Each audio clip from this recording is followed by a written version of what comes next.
AC Milan versus Liverpool আজকে রাত 1টায় যেই ম্যাচটা শুরু হতে যাচ্ছে এসি মিলানের ঘরের মাঠে। এসি মিলান লিভারপুল ম্যাচ বললেই চ্যাম্পিয়ন্স লিগের ফাইনালের সেই ড্রামাটিক ইস্তাম্বুলের ম্যাচটার কথাই মনে পড়ে, বারবার আসলে সেটাই আসে। খেয়াল করে দেখেন 2005 মানে সাথেও তো তাদের ফাইনাল হয়েছে, তবে এর থেকেও 2005-এর ঘটনাই।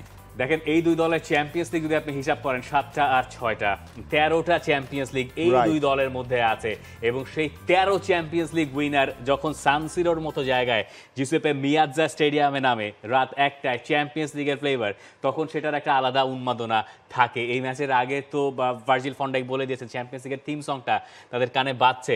আপনি চিন্তা করে দেখেন যে গেলবার লিভারপুল চ্যাম্পিয়ন্স লিগে ছিল না, লিভারপুল চ্যাম্পিয়ন্স লিগে ফিরছে সান সিরোতে এসি মিলানের সঙ্গে ম্যাচ দিয়ে।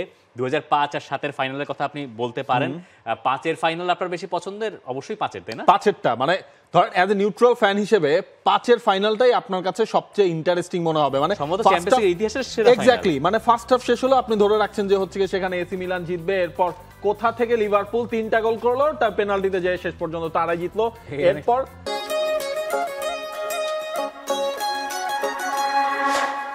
লম্বা সময় পর 21 গ্রুপ স্টেজ এক্স্যাক্টলি। এবং পরে গিয়ে 2007-এ যে ফাইনালটা হয়েছিল সেখানে সিমোন ইনজাগি গোল করেছিলেন দুটো।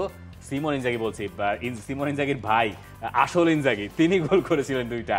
আর এসি মিলান আর লিভারপুলের ওই ম্যাচটা ইস্তাম্বুলে, যেটা আমরা বলছি একটু ছোট করে বলেই নেই যদি কেউ মনে করে না থাকতে পারেন। এসি মিলানের বিপক্ষে এসি মিলান 3-0 গোলে এগিয়ে গিয়েছিল। এরনান ক্রেসপো গোল করেছিলেন, জোড়া গোল করেছিলেন, এবং তারপর সেকেন্ড হাফ লিভারপুল 3-3-এর সমতায় জাভি অলonso, স্টিফেন জেরার্ড গোল করেছিলেন। খেলা গেছে এক্সট্রা টাইমে, জেরেমি ডুডেক গিয়ে সেভ করেছেন, পেনাল্টিটা গিয়েছেন আন্দ্রে শেফচেঙ্কার, এবং পরে গিয়ে লিভারপুল চ্যাম্পিয়ন হয়ে গেছে, যেটাকে বলা হয় ইস্তাম্বুলের রূপকথা এবং ফুটবল ইতিহাসের অন্যতম সেরা ফাইনাল এভার। ভাই ইয়াচ্ছে তো ভালো না নিশ্চয়ই, ফাইনাল চেয়ে ভালো না? না না না, এইটা আপনার বেস্ট বলতে হবে। ফাইনাল বেস্ট, তাই মানে 22-এর ফাইনাল বেস্ট? 22-এর ফাইনাল হচ্ছে আপনি পুরো ফুটবল পার্সপেক্টিভে যদি বলেন তখন হচ্ছে ওইটা, কারণ 22-এর ফাইনাল কি হয়েছে, 4টা পেনাল্টি, ওয়ার্ল্ড কাপ সবকিছু মিলে। তবে চ্যাম্পিয়ন্স লিগের বেস্ট ফাইনাল ওটা ডেফিনেটলি। আমরা এবার টপিকেই থাকি, লিভারপুল। আমরা যদি শুরুতে আসি যে লিভারপুলের কি অবস্থা। লিভারপুল এই ম্যাচটা খেলতে যাচ্ছে হেরে না, আগের ম্যাচে প্রিমিয়ার লিগে তারা নটিংহ্যাম ফরেস্টের কাছে হেরেছে, তাও কত সালে, 1970 সালের পর প্রথমবার তারা নটিংহ্যাম ফরেস্টের কাছে ঘরের মাঠে অ্যানফিল্ডে হেরেছে। এটা একটা ধাক্কা আর্নে স্লটের জন্য। অবশ্যই, কারণ হচ্ছে লিভারপুলের জন্য তো এই সিজনটা নতুন শুরু। আপনি বলছিলেন দেখেন লিভারপুল চ্যাম্পিয়ন্স লিগে খেলার জন্য মুখিয়ে আছে। আপনি যখন চ্যাম্পিয়ন্স লিগে খেলার জন্য মুখিয়ে থাকবেন, তার আগের ম্যাচটা যখন আপনি হচ্ছে অলমোস্ট ধরেন মানে খুব অলৌকিক কিছু না হলে তারা রেলিগেটেড হবে নটিংহ্যাম ফরেস্ট, এই দলের কাছে আপনি হারেন, তখন তো সেটা একটা মেজর সেটব্যাক আর্নে স্লটের জন্য। নটিংহ্যাম ফরেস্ট রেলিগেটেড নাও হতে পারে এই খেলা দেখে, যেটা খেলা দিয়েছে, তারপর নাও হতে পারে। কিন্তু লিভারপুলের ব্যাপারটা একটু বলা দরকার। আর্নে স্লট খুব বেশি পরিবর্তন তিনি করেন না দলে, মানে তার যে 2-3টা ম্যাচ আমরা দেখেছি তাতে মনে হয় না যে তিনি খুব বেশি পরিবর্তনে বিশ্বাসী। আজকের ম্যাচে কোনো একটা জায়গায় আমি জানি না ফেদেরিকো কিয়েজাকে আমরা দেখবো কিনা, তিনি দেশে ফিরছেন, এবং যদিও আর্নে স্লট বলে দিচ্ছেন যে তিনি শুরু থেকে করাবেন না, মানে শুরু করাচ্ছেন না ফেদেরিকো কিয়েজাকে, কিন্তু কোনো একটা টাইমে হয়তো তাকে নামানো হবে। কিন্তু লিভারপুলের বাউন্স ব্যাক করাটা খুব জরুরি। তাদের ফরওয়ার্ড যারা সালা, দিয়াজ, জোতা সবাই গোল করেছেন এই মৌসুমে, কিন্তু ঠিক আগের ম্যাচটা নটিংহ্যাম ফরেস্টে যা খেলেছে লিভারপুল, এখানে কিছু প্রশ্ন এসে গেছে যে গ্রাভেনবার্গ এবং ম্যাকালিস্টারের ইনজুরি একটু শঙ্কা টঙ্কা আছে, এইসব কিছু, মানে লিভারপুল খুব কনফিডেন্ট থেকে এই ম্যাচটা খেলতে যেতে পারছে না। আর এসি মিলানের দিকে যদি আসেন, এসি মিলান এই সিজনে তাদের সেরিয়াতে প্রথম জয়টা পেল এই শেষ ম্যাচে ভেনেজিয়াকে হারিয়ে। যে ম্যাচটায় রাফায়েল লেয়াওকে আমরা দেখেছি, পুলিসিককে আমরা দেখেছি, মোরাতা সবাই মোটামুটি, রাফায়েল লেয়াও ছিল। এসি মিলানও খুব ভালো জায়গায় আছে তা না, দুই দলেরই কোচ কিন্তু নতুন।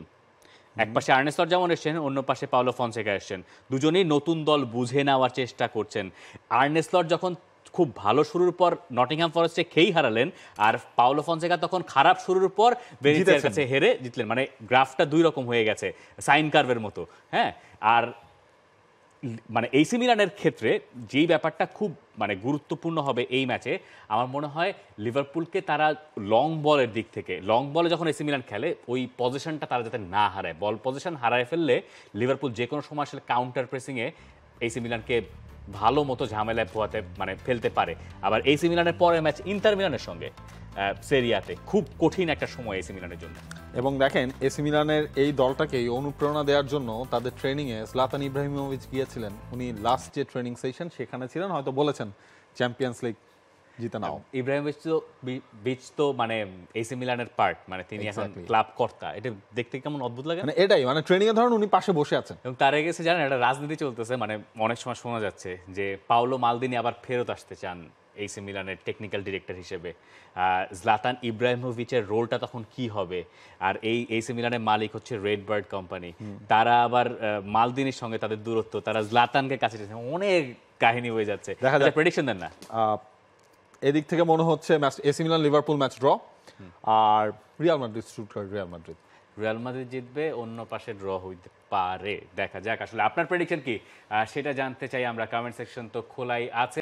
For more updates, subscribe to our YouTube channel and click on the bell icon. Follow us on Facebook and Instagram.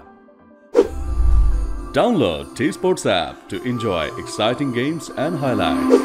Visit tsports.com.